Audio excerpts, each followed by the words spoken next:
Hello साथियों, मैं सौरभ कुमार और शिक्षक बहाली के मुद्दे पर आपको हम लगातार अपडेट दे रहे हैं। और आज आपको बता दें कि TRE 2 के लिए जो पूरक परिणाम जारी नहीं हो पाए और उसके लिए जो घमासान मचा है शिक्षा विभाग और BPSC में, उसके लिए एक आज बहुत बहुत महत्वपूर्ण आंदोलन की शुरुआत हो रही है।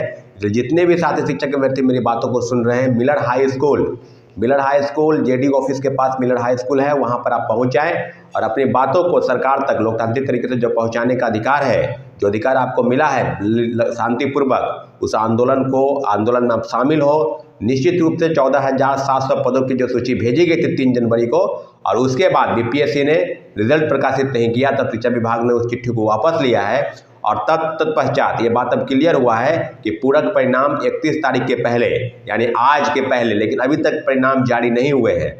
तो मुझे लगता है कि BPSC और शिक्षा विभाग के जो घालमेल का नतीजा है, उसी घालमेल का परिणाम है कि पूरक परिणाम जारी नहीं होना। और लगातार शिक्षक अभ्यर्थी सड़क पर हैं, जैसे कि आपको पता है कि जिस मांग के लिए जो BPSC का ऑफिस के पास, शिक्षा विभाग के पास गर्दनी बाग धरना स्थल और कई आंदोलन प्रोटेस्ट हुए, इसके बावजूद भी सरकार की तरफ से कोई भी कार्रवाई नहीं हुई और लगातार शिक्षक अभ्यर्थियों को दरकिनार किया गया। आज सरकार बदल गई है, आज NDA की सरकार है। NDA के 2 मुख्यमंत्री सम्राट चौधरी और विजय सिन्हा, ये दोनों लगातार मुखालफत होते रहे थे कि जब महागठबंधन की सरकार थी तो भ्रष्टाचार को लेकर, डोमिसाइल नीति को लेकर और खासकर ये जो सप्लीमेंट्री रिजल्ट है, पूरक परिणाम को लेकर, ये लगातार बोलते रहे हैं कि पूरक परिणाम जारी होने चाहिए। और बिहार के पूर्व उप मुख्यमंत्री सुशील कुमार मोदी जी, वो भी हमेशा बोलते थे कि 40,000 पदों पर पूरक परिणाम आनी चाहिए। तो क्या आज आप NDA में हैं? क्या NDA की सरकार है? मुख्यमंत्री भले ही नीतीश कुमार जी हैं, परंतु वो NDA की सरकार है। तो NDA के जितने भी वरिष्ठ नेता हैं और आज पुनः वो मुख्यमंत्री पद पर हैं, तो क्या उनकी प्राथमिकता नहीं होनी चाहिए कि पूरक परिणाम जारी होना है? डोमिसाइल पर सबसे बड़ा सवाल जो है साथियों, वह है डोमिसाइल नीति लागू होना चाहिए। TRE 1 से लेकर TRE 2 तक सभी पदों पर डोमिसाइल नीति जो है वो लागू थी। डोमिसाइल नीति के तहत देश के तमाम राज्यों के लोग अभ्यर्थी, शिक्षक अभ्यर्थी बिहार में नौकरी करने आ गए।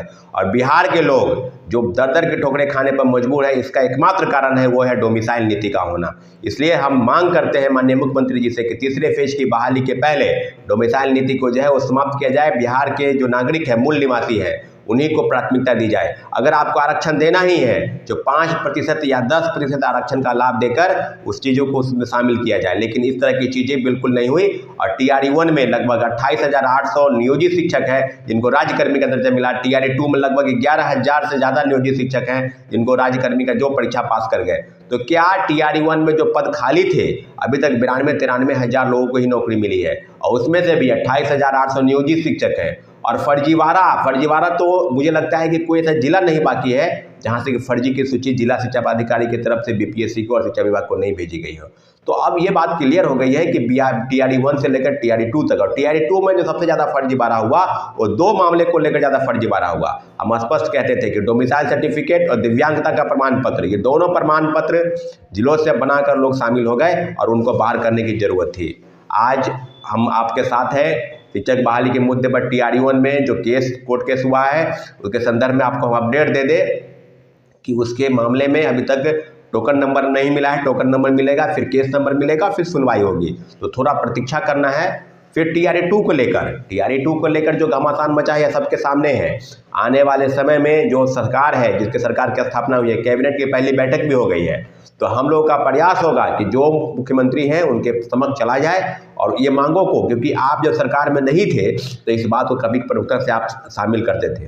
तो क्या ये सत्ता का नेचर नहीं होता है, जब कोई व्यक्ति सरकार में नहीं होता है तो वो बात करता है, विरोध का बात करता है छात्रों के बात, युवाओं की बात, रोजगार की बात, नौकरी की बात। और जब वो जैसे ही सरकार में आ जाता है तो ये सब उसे संभव नहीं लगता है। तो इस बात के लिए मुझे लगता है कि 2 उप मुख्यमंत्री और खासकर मुख्यमंत्री जी, तो तीसरे फेज की बहाली में डोमिसाइल नीति पुनः लागू हो। डोमिसाइल नीति जो है वो बिहार के मूल निवासी के नागरिकों को प्राथमिकता दी जाए। और सबसे बड़ी मांग है वह है पूरक परिणाम। 14,700 पदों पर जो पूरक परिणाम जारी होने चाहिए थे, उसके लिए भी एक चिट्ठी कल निकला है कि गृहवान सेल में जो आपत्ति दायर किए हैं, और जो आपत्ति दायर करने के क्रम में कोई सर्टिफिकेट अगर आप भूल गए हैं तो उस सर्टिफिकेट का लिंक खोला गया है। आप सर्टिफिकेट वहां अपलोड BPSC की साइट पर जाकर कर सकते हैं। परंतु अभी जिस चीज़ की हम बात कर रहे हैं वो है कि TRE 1 से लेकर TRE 2 तक, TRE 2 में पूरक परिणाम जारी हो, इसके लिए जो घमासान मचा है सभी चीज़ों पर, मुझे लगता है कि एनडीए की सरकार अभी है और एनडीए की सरकार की बात है। अभी बात चल रही थी पहले कि तीसरे फेज की बहाली की परीक्षाएं अगस्त महीने में होगी, लेकिन अब नोटिस ये निकल रहा है कि परीक्षा अब मार्च में ही हो जाएगी। कहने का मतलब कि अप्रैल और मई महीने में जो है वो लोकसभा के चुनाव होने वाले हैं। तो लोकसभा चुनाव के पहले बिहार सरकार एक बार फिर से तीसरे फेज की बहाली में मुझे लगता है कि बड़े पैमाने पर शिक्षकों की बहाली करने जा रही है। तो सारे मामलों पर मुझे लगता है कि हम लोगों को एकजुट रहना है।